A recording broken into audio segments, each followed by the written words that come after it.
چلو در رسول پہ چلتے، آؤ حضور کی بارگاہ میں۔ کہتے ہیں نبی پاک کی بارگاہ میں آئے، حضور نے چہرے دیکھے، کریم سے مسئلہ نہیں پوچھنا پڑا۔ میرے مصطفیٰ کریم نے فرمایا بھوک لگی ہوئی ہے تم تینوں کو؟ 3-4 دن ہو گئے؟ اللہ کے رسول نے فرمایا مجھے پورا ہفتہ ہو گیا ہے۔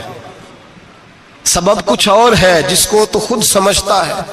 زوال بندہ مومن کا بے زری سے نہیں، بھوک نقصان کا وجہ نہیں بنی، وجہ کوئی اور بنی ہے۔ رشوتیں جو بازار گرم ہوئے ہیں لوٹ مار کے، یہ روٹی کے لیے نہیں، یہ زیادہ کھانے کے لیے، یہ بینک بیلنس کے لیے گرم ہے۔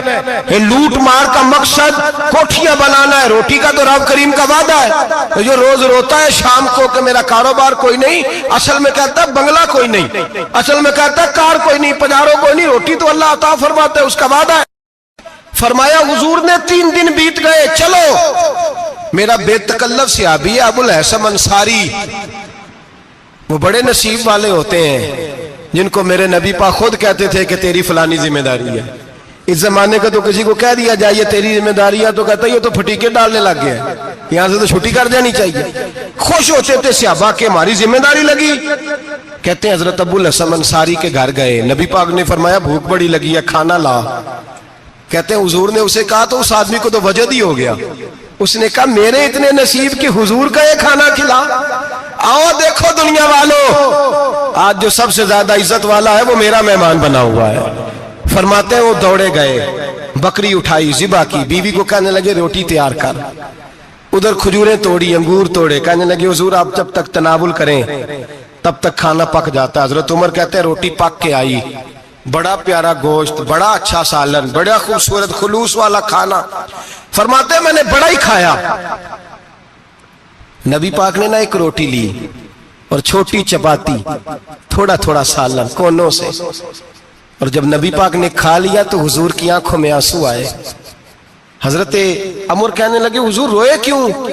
نبی پاک نے فرمایا سوچتا ہوں 7 دن کے فاقے کے بعد کھایا ہے، پر ڈرتا ہوں رب اس کا حساب پوچھے گا تو جواب کیسے دینا ہے، اس کا حساب بھی تو دینا ہے نا جو کھایا ہے۔ تو حضرت عمر فاروق کے ہاتھ میں کچھ چیز تھی، زور سے زمین پہ ماری، کا محبوبہ 7 دن کے بعد بھی روٹی کھائے تو حساب دینا ہے۔ نبی پاک فرمانے لگے عمر وہ مالک ہے نا، تو جب دیتا ہے تو حساب نہیں لے سکتا، حساب تو دینا ہے، حساب تو دینا ہے، تیاری رکھو۔ صحابہ کرام فرماتے ہیں ہم نے ارادہ کیا کہ آج کے بعد ہم پھر فاقے کریں گے، کم کھائیں گے، اس لیے کہ حساب دینا ہے۔ میرے بھائی وہ فاقہ کشی کرتے تھے، ڈرتے تھے۔ یہاں تو لوگ کھا کے بیمار ہیں، کھاتے جا رہے ہیں، سوتے جا رہے ہیں، کھاتے جا رہے ہیں، سوتے جا رہے ہیں۔ یہ بھی وقت آئے گا رمضان شریف کا، سویرے درس پہ آؤ کہتے نیند بڑی آتی ہے، سویرے 2 سپارے پڑھ کے سویا کرو کہتے صاحب نیند بڑی آتی ہے، فجر کے بعد ہی تو وقت ہوتا ہے اللہ اللہ کرنے کا، سحری کا، کھاتے جا رہے ہیں، سوتے۔ لوگ جماعت سے نماز نہیں پڑھتے سو جاتے، جماعت کا ثواب چھوڑ کے سو جائیں گے۔ بھائی رمضان مبارک میں فاقہ کشی کی ٹریننگ ہوتی ہے، فاقہ کشی کی تربیت لے، رمضان میں روکے اپنے آپ کو، تربیت ہوگی۔ اور ہمارے صوفیاء فرماتے ہیں جو زیادہ کھاتا ہے اس کا نفس اس کو زیادہ پہ مائل کرتا ہے، خواہشات نفس پیدا ہوتی ہیں۔ میرے نبی پاک علیہ السلام نے جوانوں کو حکم دیا ہے یا معاشر الشباب، او جوانوں، یا رسول اللہ کیا حکم ہے؟ فرمایا یا نکاح کر لو اگر طاقت ہے، نہیں طاقت تو روزے رکھو۔ حضور روزے سے کیا ہوگا؟ فرمایا تمہارا نفس کچلا جائے گا، شیطان وسوسہ اندوزی نہیں کرے گا۔ آج نوجوان بڑھ بڑھ کے کھاتا ہے، بہت زیادہ کھاتا ہے، کبھی اس ہوٹل سے کھاتا ہے، کبھی اس ہوٹل سے کھاتا ہے۔ اتنا زیادہ کھائیں گے تو نفسانی قوتیں اچھل کر کے آئیں گی، مشکل ہو جائے گا۔ شادیاں دیر سے ہوتی ہیں، ماں باپ آنکھیں بند کر کے بیٹھے ہوئے ہیں۔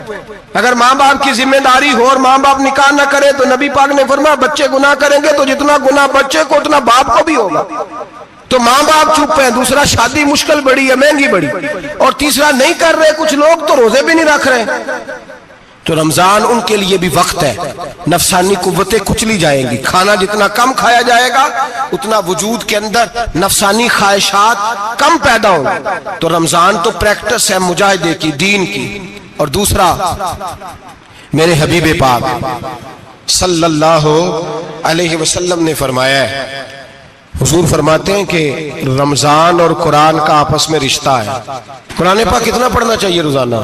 زیادہ سے اللہ جزا دے، امید ہے آپ زیادہ سے زیادہ ہی پڑھتے ہوں گے۔